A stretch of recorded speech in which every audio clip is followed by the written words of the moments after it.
சென்னை மாநகராட்சியில் இருக்கக்கூடிய 200 வார்டுகளில் குடிநீர் விநியோகம் ஒரு புறம், அதே போன்று வார்டுகள் 200 வார்டுகளுக்கு உட்பட்ட கழிவுநீர் அகற்று வாரியம் அகற்று நிலையங்களில் பராமரிப்பு பணிகளை மேற்கொள்வதற்கு என ஒப்பந்ததாரர்கள் எண்ணற்றோர் இந்த ஒப்பந்த பணிகளை ஆண்டுதோறும் ஒப்பந்தம் எடுப்பது வழக்கம்.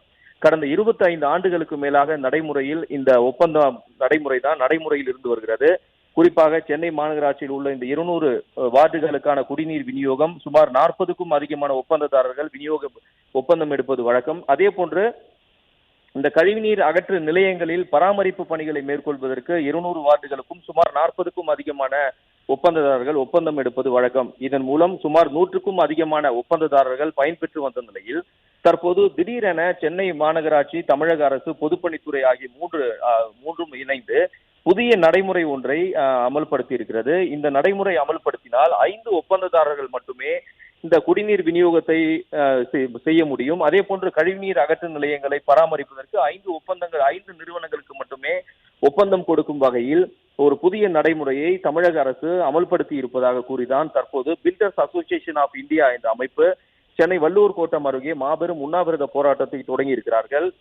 இதை தமிழக அரசு அரசாணைக்கு எதிராக செயல்படுவதாக கூறிதான் தமிழக அரசை கண்டிக்கும் விதமாக இந்த உண்ணாவிரத போராட்டத்தில் இந்த பில்டர்ஸ் அசோசியேஷன்ஸ் ஆஃப் இந்தியா அமைப்பினர் போராட்டத்தில் ஈடுபட்டு வருகிறார்கள். அதாவது இந்த ஒப்பந்தங்களை கொடுப்பதற்கு என அரசாணை ஒன்று போடப்பட்டிருக்கிறது. அது 139ஆம் எண் கொண்ட இந்த அரசாணையில் தெளிவாக குறிப்பிட்டிருக்கிறது. ஒப்பந்தம் கொடுக்க வேண்டும் என்றால், இந்த சென்னை குடிநீர் வாரியத்திற்கு ஒப்பந்தம் கொடுக்க வேண்டும் என்றால் அதற்கு இந்தந்த நிபந்தனைகள் இருக்க வேண்டும்.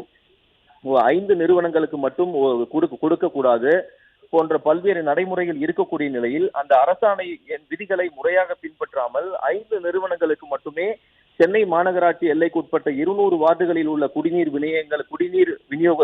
விநியோகம் செய்வதற்கான ஒப்பந்தம் கொடுப்பதற்கும், அதே போன்று கழிவுநீர் அகற்று வாரிய நிலையங்களில் உள்ள பராமரிப்பு பணியை 5 நிறுவனங்களுக்கு மட்டுமே கொடுப்பதற்கு எதிராக உள்ள நிலையில் அந்த அரசாணையை தமிழக அரசை மீறுவதாக கூறிதான் தற்போது இந்த உண்ணாவிரத போராட்டத்தை இந்த அமைப்பினர் மேற்கொண்டு வருகின்றனர். எனவே தமிழக அரசின் கவனத்தை ஈர்க்கும் வகையில் தமிழக அரசு போட்டுள்ள இந்த 139 அரசாணையை பின்பற்றாத தமிழக அரசின் நடவடிக்கையை கண்டித்துதான் தற்போது பில்டர்ஸ் அசோசியேஷன்ஸ் ஆஃப் இந்தியா அமைப்பினர் இந்த மாபெரும் உண்ணாவிரத போராட்டத்தை தொடங்கி இருக்கின்றனர்.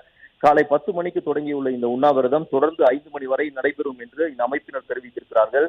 இந்த ஒப்பந்தம் நடைமுறைப்படுத்தப்பட்டால் கடுமையாக 100க்கும் அதிகமான ஒப்பந்ததாரர்கள் வாழ்வாதாரத்தை இழப்பதோடு மட்டுமல்லாமல் இந்த கழிவுநீர் அகற்று நிலையங்களை முறையாக பராமரிப்பது என்பது சவாலான காரியமாக மாறிவிடும். ஏனென்றால் 5 நிறுவனங்கள் மட்டுமே 200க்கும் அதிகமான பம்பிங் ஸ்டேஷனில் உள்ள இந்த கழிவுநீர் அகற்று நிலையங்களை முறையாக பராமரிப்பது சவாலாக இருக்கும். அது மட்டுமல்லாமல் இந்த 200 வார்டுகளுக்கும் குடிநீர் விநியோகத்தை 5 நிறுவனங்களுக்கு மட்டுமே கொடுத்தால் எண்ணற்ற ஒப்பந்ததாரர்கள் பல்வேறு பாதிப்புகளை சந்திப்பார்கள் என்பதுதான் இவர்களின் குற்றச்சாட்டாக இருக்கிறது.